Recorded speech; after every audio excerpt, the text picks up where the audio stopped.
is up, everybody? It is Alex from Heavy New York calling from Zoom again, and this time we are here with the brothers of From Fall to Spring. Thank you guys so much for being here. It is great to have you here. Thank you. We are It's a pleased pleasure to be here. Yeah. Yeah. We are looking forward to the video. Yeah. Yeah, it's a pleasure to have you all here. Your album Rise is absolutely amazing, and you've been giving us a lot of singles since 2020. So I feel like a lot of the listeners were able to sort of like witness this album sort of grow and develop, and now it's finally seeing the light of day on April 14th. With all the singles that you've been releasing since 2020, is that maybe a good representation of the entirety of Rise, or is there a lot more to be discovered from the stuff that hasn't been released yet? Actually, there's only one song that hasn't been released yet. It's called The Cursed One. And Rise is like a collection of all the things we did since 2020, since the pandemic happened, since we had to take a break. Actually, we were going on tour, on a big tour in Germany in 2020, but everything was shut down and canceled due to the pandemic. And yeah, we took all of the feelings, all of the things we felt at this time and put them into an album. And yeah, we couldn't sit on the songs, so we released them as they came out. And even though there's only one unreleased song on the album, I think it's definitely worth the wait, and everybody should listen to it on the album, on the vinyl. And yeah. Yeah, and also because of the long time we did those singles and we released those singles, I think there's a lot of people who haven't heard every song on Rise. And I think if you listen to it from start to finish in its entirety, you really see the development we have done with the band over the years. And I think every song brings a new vibe to it. And yeah, we are pretty hyped that it's going to be finally out in April. Yeah. You led me perfectly into the next question, because being that this was sort of like a process that we witnessed from 2020 to 2023, did the idea of Rise sort of come through fruition, and did you think of new ideas to present this album in that 3-year time period, or were you kind of like all sticking with the same idea from 2020 to now? So in 2020, we started experimenting with the new metal genre and kind of hip hop. We tried to adapt the hip hop vibes to our music, and Lucas and me started rapping. So I guess we learned a lot of new things. We listened to a lot of new artists during that time, and as he said, I think there's a development on the album from the first to the last song. And we always try to do something different with every song. We don't write a song to sound like the last one. So we always want to try something new. We always want to adapt new music styles into our music. And I guess every song is an homage to some other music genres, I guess. Yeah, and also to the things we were vibing and feeling at the time. Because there's a song, Black Heart, who talks about toxic relationships, and there's a song called Beast Mode, which we wrote in advance to finally doing a tour in 2021. And so we got that Beast Mode on and trained for the live situations and something like that. And every song you can get to know us a bit better, yeah. You kind of led me perfectly into the next couple questions. Actually, this interview's going. That's what I do. Yeah, this interview's going really good so far. The first question is, because I do consider From Fall to Spring to be like a very experimental band with the new metal elements in there. There's parts that are super heavy. I always said I could listen to you guys play it like a Download or a Hellfest in like a metal festival, but I could also see you guys performing at a rave. In a way, I think you have those sort of that great sort of eclectic sound. Does it ever start off with a preconceived vision in a way, or is your songwriting process almost just as experimental as the sound that we hear at the very end?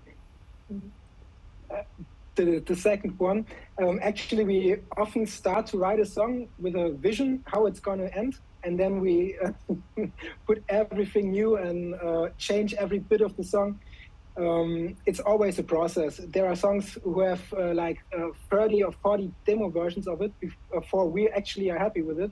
And I think if you put too much of a plan to a song, how it's going to end, and then it loses a bit from the personal stuff you can put into, because as you write a song and as you do the lyrics and as you do the music, new influences are coming from all over, because we are 6 people in the band. Everyone has its own opinion, and so we try to be open-minded when it comes to songwriting.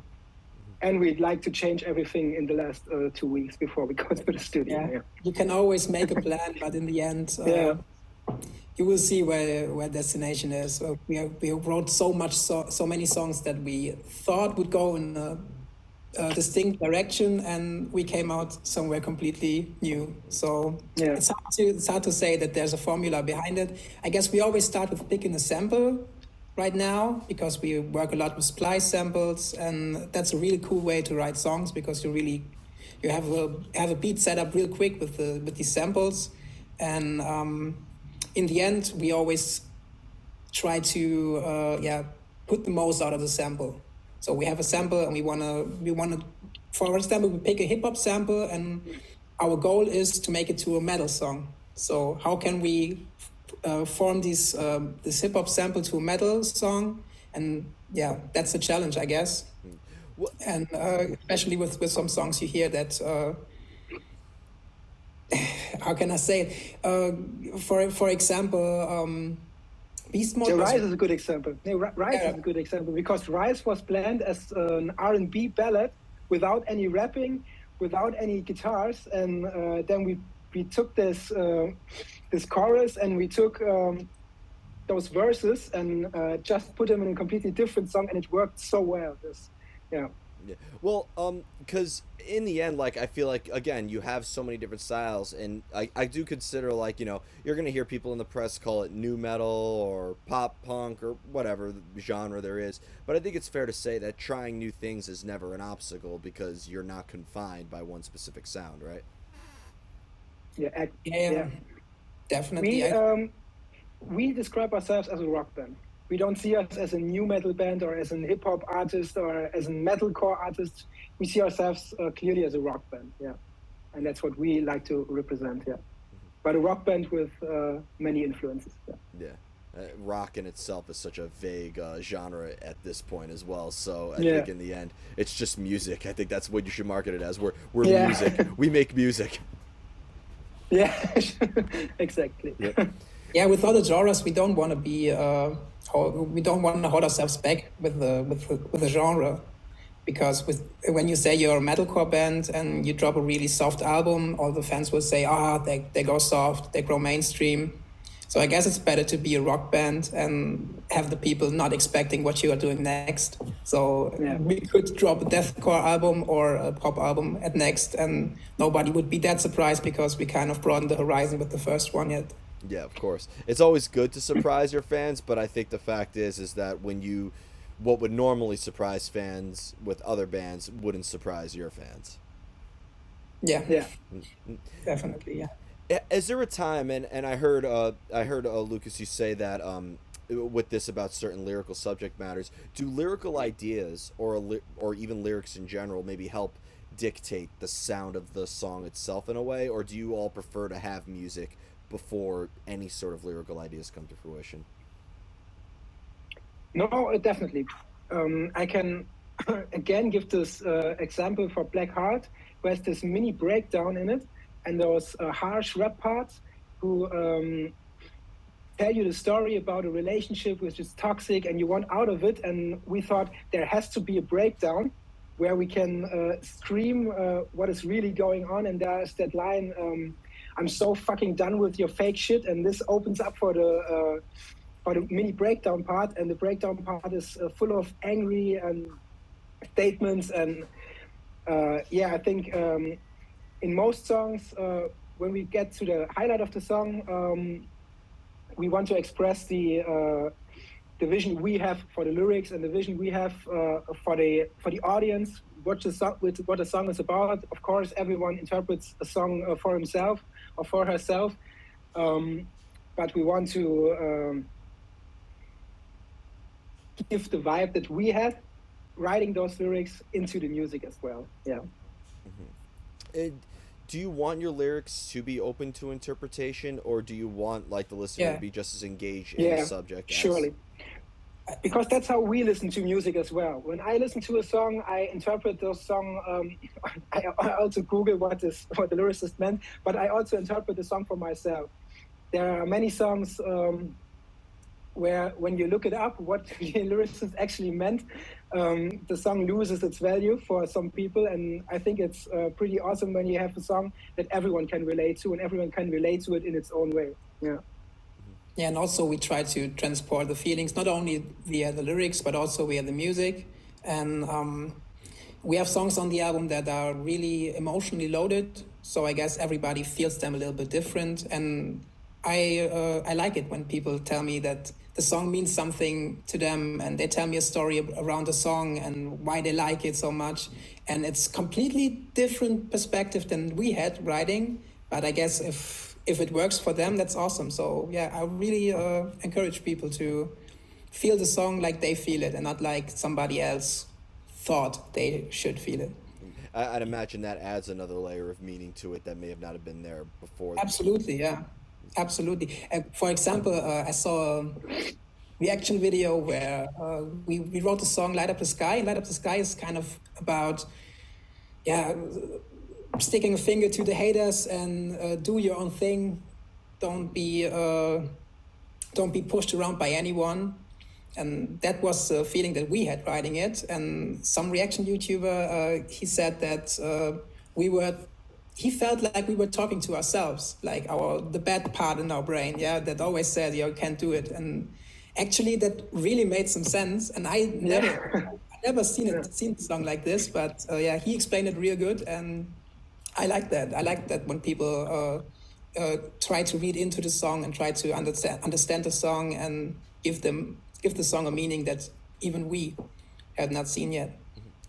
And being that you both contribute vocally to the band, and being that this is like a question I always ask multiple singers, whether it will be Lacuna Coil or We Came as Romans or From Ashes to New or something like that. Do both of you kind of need to be in the same sort of emotional mind frame when writing lyrics together and recording the vocals together to make it sound like, your parts belong on the same song? Or does being in different headspaces maybe actually help bring contrast or enhance the songwriting process in a way? I guess it depends on the song. If we are in the same headspace, I think it helps with lyrics especially. But with the feeling of the song, I guess different headspace can also help, because not everybody is angry all the time, not everybody is happy all the time, but some songs need a angry vocal, some songs maybe need a happy vocal, or a happy vocalist in the recording studio. I think to answer the question, I think we're not always in the same headspace, but you have to empathize with the ones you're writing with, and I guess we can reflect, and yeah, we can go to the headspace we need in the writing process. Now, this is a question I ask every band that also consists of siblings, whether it's the Cavalleras or The Warning or anything. But it's one thing, a band has such an emphasis on camaraderie, and you're bonded together by the love of music. But you two are also bonded together by blood as well, which I think is A, 10 times more metal, and B, really, I personally, do you think that brings an essence of chemistry or adds like another, I guess for lack of better words, advantage, or maybe because you know each other so well that maybe helps with your songwriting process in a way, because you didn't just make music together, but you grew up together, you experienced together, and you bleed together? Yeah, Philip and I are identical twins, so we always shared the love for music and shared the love for the same band. So that's a pretty big thing that contributes to our writing style together.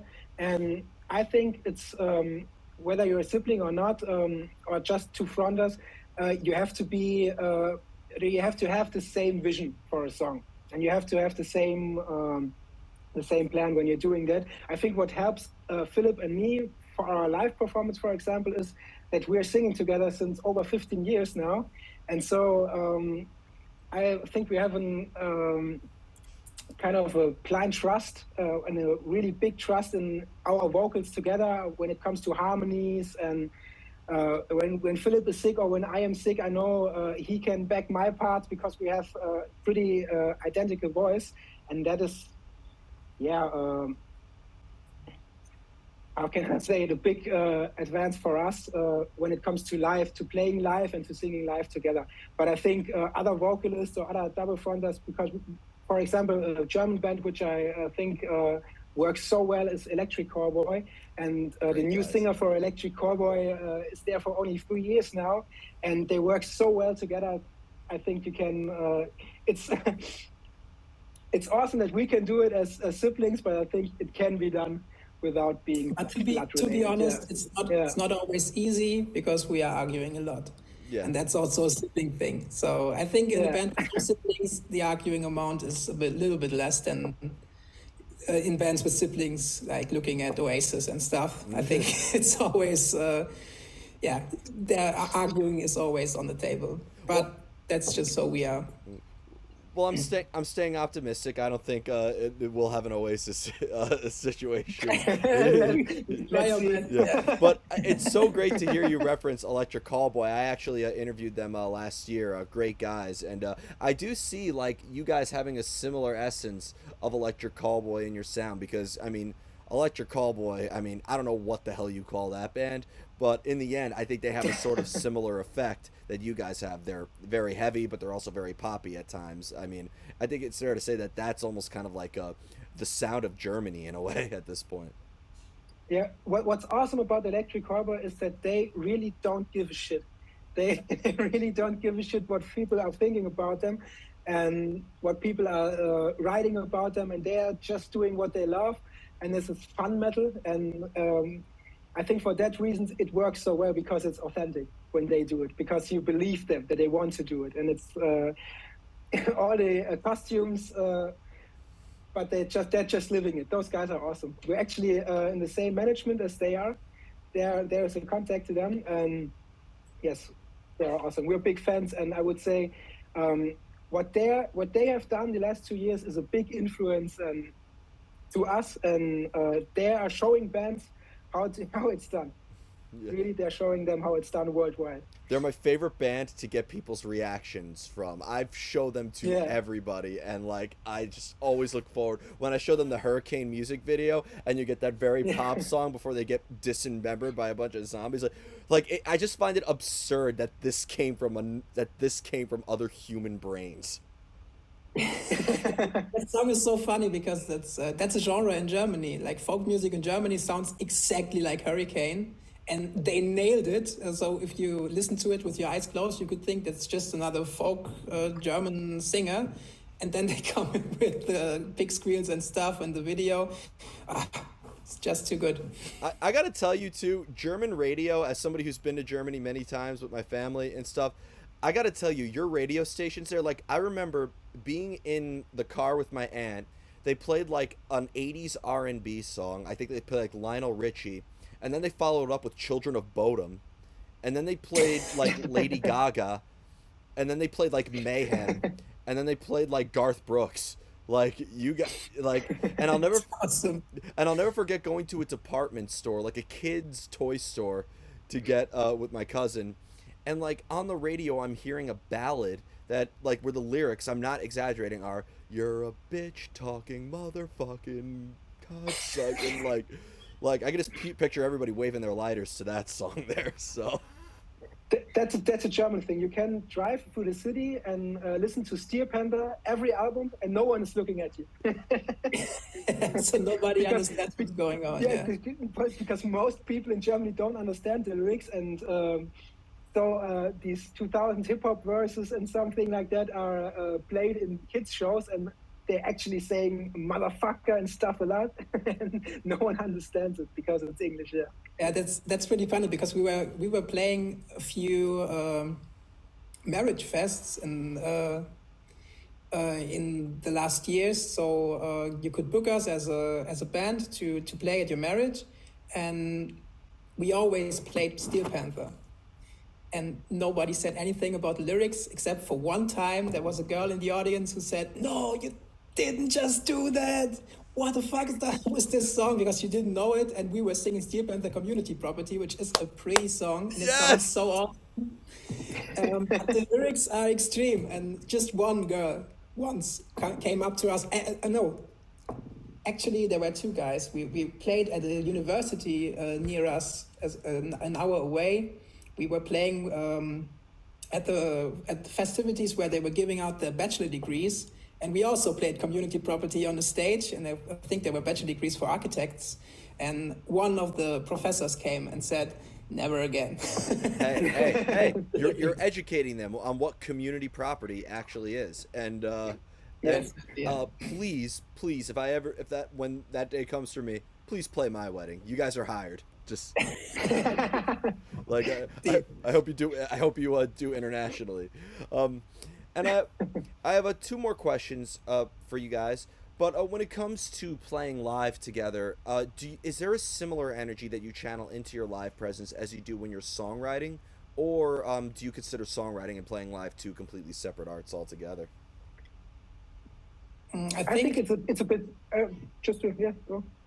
I think songwriting, you have to always vision how you can transform it to the stage, because I think a good song should work on stage. There are songs that don't work for the live game. We always try to write songs that work for the live game. But in the live situation, I think you have to kind of switch between personalities. I can write a song in the state of mind, but on the stage, I have to bring the energy to the people. Even if it's a sad song, kind of have to bring the energy over. So I think on stage, you have to more put the switch to the other side and be your stage persona. And in the studio, you can always try to be someone else. But I think it's really important that in the live game, you switch to your live persona and really try to grab the attention of the people with every song. And the final question I wanted to ask you is going back to the voice and the lyricism and your rather experimental sound, because you have so many different vocal styles, from great melodic singing to aggressive vocals to rapping. Does having different usages of your voice express different sides of who you guys are in a way? Like, is there a specific reason why you say these lyrics with this methodology as opposed to those lyrics with this methodology? That's a good question. I actually think no. I think when we put a rap part in, we sure we sure know what we want to say. But I think I never wrote a lyric, or Philip never wrote a lyric and said this lyric has to be rapped, or this lyric has to be shouted.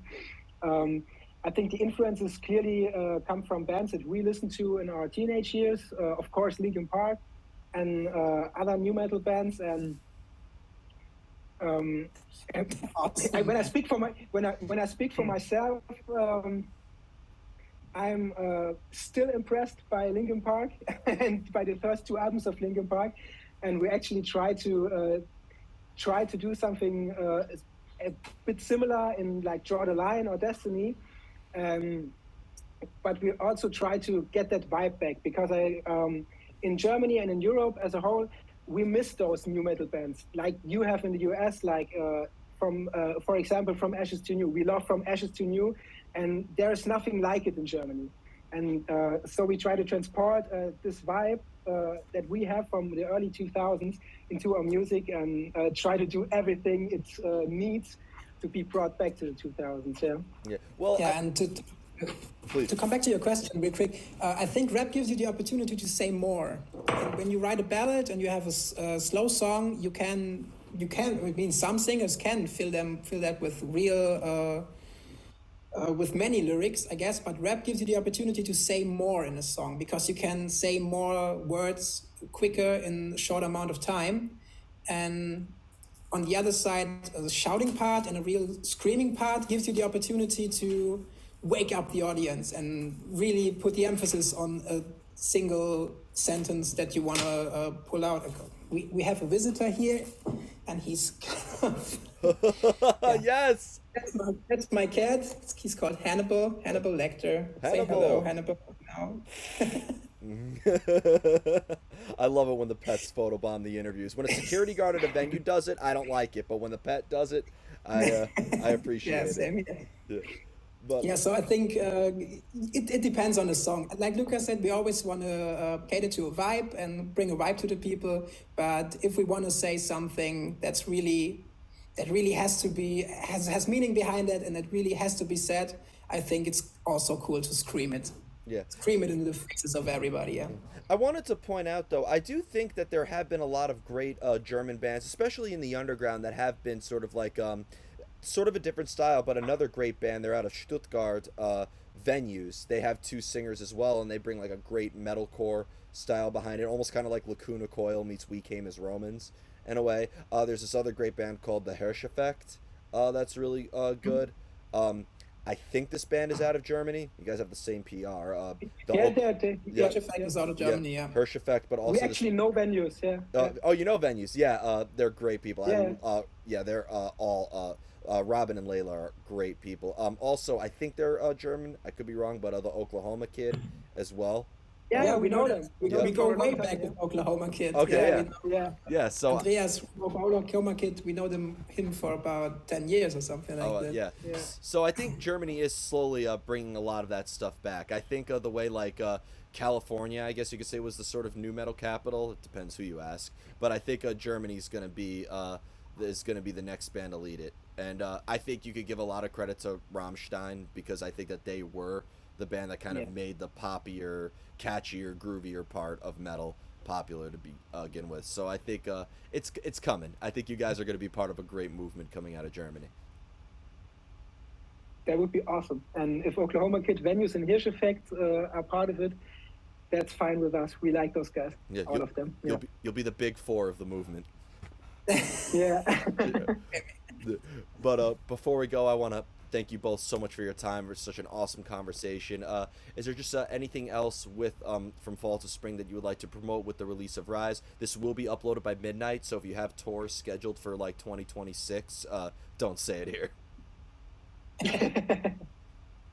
I guess to everybody who's listening, if the album hasn't released yet, go on and buy it. We poured our heart into that album, so go on, buy it, and help us to travel the world. And yeah, this year we're only touring in Germany, but next year we really want to tour Europe, and we definitely want to come to the US. So please help us fulfill our dreams, and maybe we can come to the US real soon. We got to make that happen. I think you guys and Electric Callboy need to do a tour together in Germany, and in That's US. what I'm saying.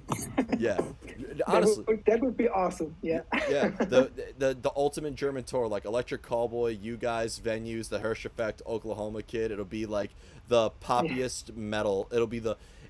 For the metal crowd, it'll be the poppiest show of their life, and for the pop crowd, it'll be the most metal show of their life. So. Yeah. All the Gatekeeper bands, that would be great. Exactly, the Gatekeeper tour. There we go. Gateway band, I mean, yeah. The tour for the Gateway and the Gatekeeper. That's what we got. Yeah, now Gateway. Yes. Yeah. That's the name of the tour. Yeah. I mean, we gotta do it. Awesome. Well, we'll work together. I think we got a good team going. But thank you so much, everybody. We are here with From Fall to Spring. Be sure to pick up Rise. This is Alex from Heavy New York, and we will see you next time.